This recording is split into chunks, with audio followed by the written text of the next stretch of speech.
1987 আগত জন্ম, 1987 পৰা 2004 ভিতৰত জন্ম, 2004 পিছত জন্ম হোৱা ব্যক্তিয়ে ভোটাৰ তালিকা পুনৰীক্ষণ তথা SIR সময়ত কি নথি দিব?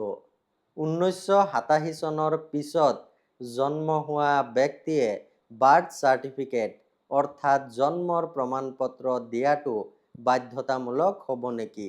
এই বিষয়সমূহ লৈ বহুত মানুহ আতংকিত হৈ আছে। বিহাৰত হোৱা SIRৰ ওপৰত ভিত্তি কৰি আজি সমস্ত বিষয়ৰ ওপৰত কথা পাতিম।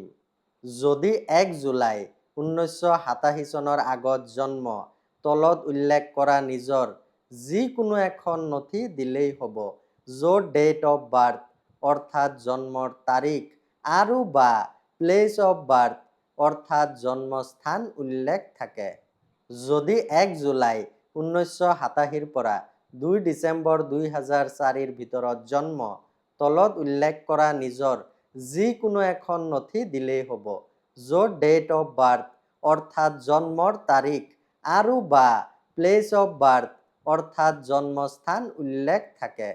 আপোনাৰ পিতৃ বা মাতৃৰ তলত উল্লেখ কৰা যিকোনো এখন নথি দিলেই হ'ব, য'ত ডেট অফ বাৰ্থ অৰ্থাৎ জন্মৰ তাৰিখ আৰু বা প্লেচ অফ বাৰ্থ অৰ্থাৎ জন্মস্থান উল্লেখ থাকে। যদি 2 ডিচেম্বৰ 2004 পিছত জন্ম, তলত উল্লেখ কৰা নিজৰ যিকোনো এখন নথি দিলেই হ'ব, য'ত ডেট অফ বাৰ্থ অৰ্থাৎ জন্মৰ তাৰিখ আৰু বা প্লেচ অফ বাৰ্থ অৰ্থাৎ জন্মস্থান উল্লেখ থাকে।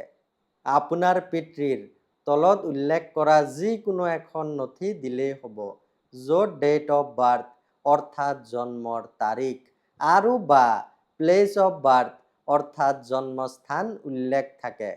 আপোনাৰ মাতৃৰ তলত উল্লেখ কৰা যিকোনো এখন নথি দিলেই হ'ব, য'ত ডেট অফ বাৰ্থ অৰ্থাৎ জন্মৰ তাৰিখ আৰু বা প্লেচ অফ বাৰ্থ অৰ্থাৎ জন্মস্থান উল্লেখ থাকে। অকল বাৰ্থ চাৰ্টিফিকেট অৰ্থাৎ জন্মৰ প্ৰমাণপত্ৰই লাগিব বুলি কোনো কথা নাই। তলত সৰ্বমুঠ 11টা নথিৰ কথা কোৱা হৈছে। তাৰে যিকোনো এটা নথি দিলেই হ'ব। সেই 11টা নথি হৈছে এইকেইটা।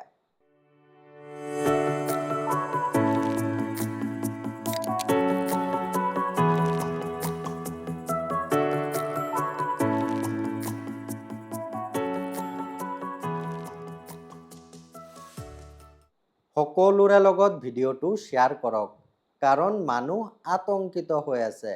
ধন্যবাদ।